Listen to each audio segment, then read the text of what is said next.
guys to start. And I've been thinking about this a lot while we've gone through the different ways. And, Mike, I know you believe it will be a fairly emphatic victory. So my question doesn't necessarily have to be just about this Green Bay game, but do you have faith in the Cowboys in close games?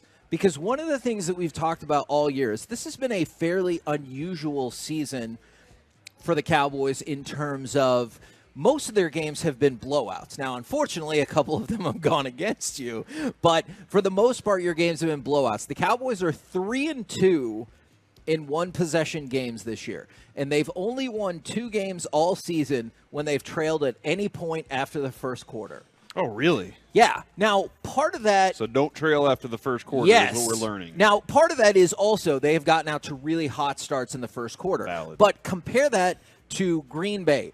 They have played 11 one-possession games this year, and the Cowboys have played 5. The Packers are 6-5 in those games, but they've won 5 of their last 6 one-possession games. And that's one of the things I'm curious about is I realize in theory I think the Cowboys should win this game, and I think they should win it by 10 to 14 points. But if the game stays close on and on and on, this is a Green Bay team that's been through that situation week after week after week. So the reason I worry about this, bringing it up, I do think the Cowboys are going to win. But the thing I worry about in that is the Cowboys have so much to lose. And I think in that the Cowboys start thinking, oh, no, we can't lose. Right. I think Green Bay's going in this game with nothing to lose, if that makes sense. I understand their season will be over. They understand their season will be over if they don't win.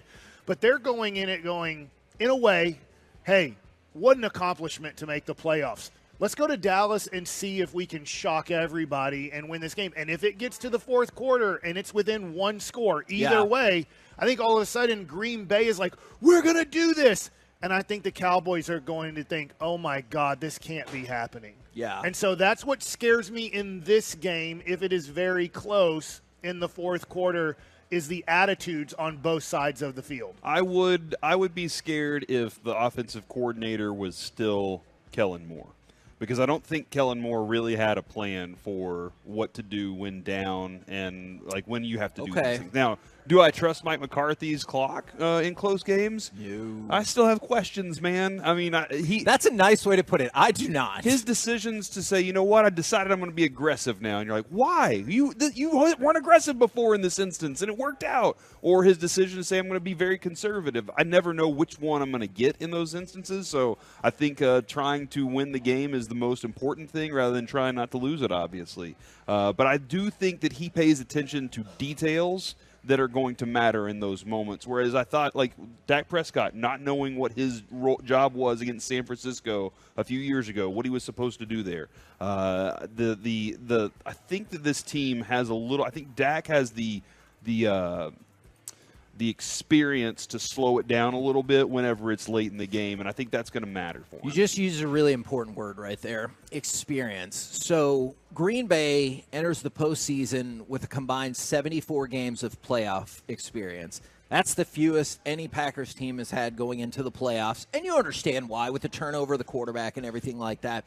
Since the 1993 Green Bay Packers, who also lost to the Cowboys. The 1993 Cowboys. And they went on to win the Super Bowl. Mm-hmm. And then one concerning thing when Mike was talking about if you get to the fourth quarter and it's really close or you're behind and you're like, this can't be happening again, is I understand every season stands on its own. So this might be more for fans than players, is since 96, the Cowboys have been one and done 7 times. Shut up. That is the second most in football behind only the Colts. Now, one and done doesn't necessarily mean you lost in the wild card round. One and done could be, hey, you got the bye, and then you lost in the divisional round, which obviously the Colts have done that plenty, and we've seen the Cowboys do that as well. But I think for Cowboys fans, that's where the extra level of pressure comes in, right? Is like, hey, I've seen this so many times. For the Cowboys, I just don't know. Like, I guess I don't necessarily know if they're going to be on that drive and Dak's going to be like, oh, I'm never going to hear the end of this. Or Mike McCarthy's like, oh, no, am I going to get fired? Or anything like that. If they're in that sort of a competitive spot at the end. I don't know. I don't think those will enter their minds. It's just going, and you got very specific there. I think they'll just think, oh, my God, we can't lose this game. And I don't think that will ever really enter Green Bay's head if it's really close. I'm not saying that Green Bay will win because they have the attitude of, holy crap, we might win this game. Yeah. You know, I just think that they're going to be almost in a – it's the worst way to play sports, and it doesn't matter. We're all humans, and we all get to this point. I mean, I know I'm bragging here, but nothing against Bryan Adams or Garland or whatever. North Garland. But if I'm Duncanville, we have everything to lose and nothing to gain playing you guys. You guys have everything to gain and nothing to lose. That's the way the Green Bay Packers are looking at this. And so when you get into a tight game against I can't believe we might win this thing, that is a good attitude to have because you're going at it like nothing to lose. I want to say bees to the wall, but I'm not sure if I can say that. Yeah, maybe not. Air. Yeah, you're fine. But the other side of it is we're looking at each other going, oh, crap. Mm-hmm. Like, I can't believe that if we don't make the right plays in the right moment, we might lose this game. And you start not trusting the game plan. You start not trusting things. I think the Cowboys have great confidence going into this game. I think the Cowboys are going to win by double digits. But if it is a one-score game, there will be – think about all the fans.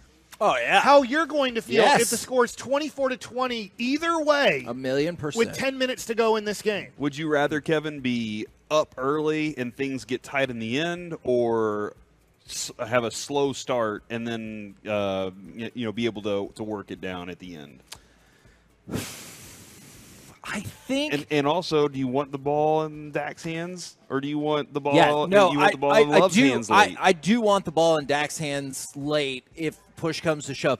I think I would rather be up early. And I understand I saw somebody just shake their head no, because in my mind I'm trying to bend the rules of the question, because usually when the Cowboys have gotten up early, they've put the stayed boots up to early. somebody. Yeah. But I realize that was not your actual question. No, I get it, man. And then, Corey, should we be concerned No, never. You might change your mind from the 210. I'll be there in an hour in full Packers gear. What? That's Why? fine. To the You're wearing like a helmet and you're wearing like shoulder pads. I was thinking more like a shirt and a hat. Yeah, I don't know if they'll let you wear cleats in here because that floor you might slip, and that's an injury thing. Like, I don't want to deal with that today, man. But if you're wearing a helmet, then you should be okay. Yeah, you'll be all right. Yeah, nobody in the NFL's ever got hurt wearing a helmet, Not right? a single time.